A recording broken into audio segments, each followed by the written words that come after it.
এই যে তাল গাছটি উঠিয়ে ফেলেছে, কত বড় তাল গাছ, তাল ধরে আছে, তার পুরো আস্ত একটি গাছ উঠিয়ে ফেলেছে ভেকু। ভেকু নামের যন্ত্রদানব, এই যে দেখতেছেন।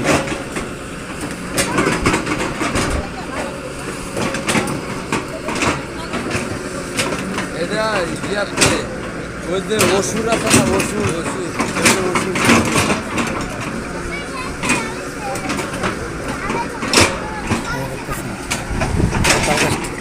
এই যে তাল গাছটি দেখছেন কীভাবে মাটিতে শুয়ে দিয়েছে। এখন এই গাছটিকে নিয়ে যাবে।